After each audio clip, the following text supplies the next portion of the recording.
कभी कभी जिंदगी किताबों से नहीं, कुछ अनजाने लोगों से सीखने को मिलती है। आज ऐसे ही 3 लोगों की कहानियां लेकर आई हूं मैं। मुझे पता चला बनारस में आज भी पहलवानी होती है। लोग अभी भी इसे सीखने में दिलचस्पी रखते हैं।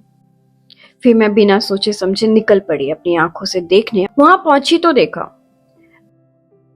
मिट्टी में लिपटे हुए शरीर, धूप, पसीना और एक अजीब सी शांति थी।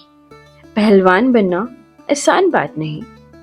मिट्टी की प्यास और इसी मिट्टी में राशि तो पहलवान बनाता है, जिससे एक आम आदमी जो यहाँ नियमित रूप से आता है, कसरत करता है और एक उत्तम कोटि का पहलवान बनने के लिए हर दिन अभ्यास करता है। मैं वहीं बैठी थी, देख रही थी और फिर सोचने लगी, क्या फायदा है बार बार मिट्टी में गिर के उठने का, जब फिर गिरना ही है। तभी एक पहलवान जोर से गिरा। शांति। मिट्टी साफ की, फिर से दाव लगाया और जीत गया। फिर एक पहलवान जी ने बोला, यही तो सीख है, पहलवानी हो या जिंदगी, गिरना अलाउड है पर रुकना मना है। फिर मुझे समझ आया, जिंदगी एक अखाड़ा है। हर दिन गिरेंगे, लेकिन जीत उसी की होगी जो हर बार उठेगा। अखाड़े से निकलते ही मैं घाट की तरफ निकल पड़ी, क्योंकि मन में कुछ और सवाल उठ रहे थे। इसलिए मैं निकल पड़ी दूसरे घाट, इसी सवालों के उत्तर में, नाव से। जिधर मेरी मुलाकात हुई राम जी से, जिनका एक ही दिन पहले डिवोर्स हुआ। शादी करके एक बार पछता गए, बस दोबारा नहीं। अब संन्यास ले ले, अब कुछ भी नहीं। बेचारे दुखी थे, पर देखो ना, गरीबी क्या क्या करवाती है।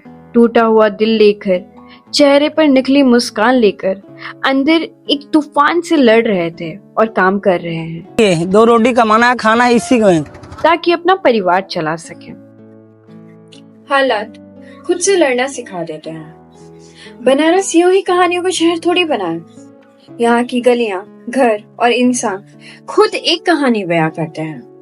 मैं सोच में थी, तभी मेरी घाट पहुंचते ही मुलाकात हुई एक पंडित जी से। मेरी नजर उन पे यूं ही नहीं पड़ी। मैंने देखा कोई भी जजमान उधर से गुजरता, वो उन्हीं की भाषा में बोलने लगते। उनका बोलने का तरीका अलग था, बातों में ठहराव भी था और थोड़ा ड्रामा भी था। बिहारी भाषा बोलते आवा आवा हे नहीं आई रहुआ केने जात बानी। जापानी भाषा में बोलते कोनी चुआ, और चाइनीज में बोलते नी हाओ। एक लोटा जल, हर समस्या का हल। लगता है सबको मुक्ति दिलाकर ही मानेंगे पंडित जी। थोड़े फिल्मी थे हमारे पंडित जी। पुष्पा झुकेगा नहीं और पंडित जी का चंदन मिटता नहीं। ड्रम से और गर्लफ्रेंड से भी छुटकारा दिलाते हैं पंडित जी। मैंने पूछा, कैसे आती है इतनी सारी लैंग्वेज आप, और बड़े फिल्मी हैं आप। I am without college full knowledge. जो भाषा आप बोले वो भाषा से हम आपसे बात करके ऐसे सब बात करें। मुझे तब समझा, जिंदगी एक ही जैसी नहीं चलती। हर साल, हर महीने, हर दिन खुद को अपडेट करना पड़ता है, नहीं तो दुनिया के साथ चलना मुश्किल हो जाएगा। इसलिए अपडेट रहो, वरना अनस्टॉल हो जाओगे। जिंदगी एक अखाड़ा है।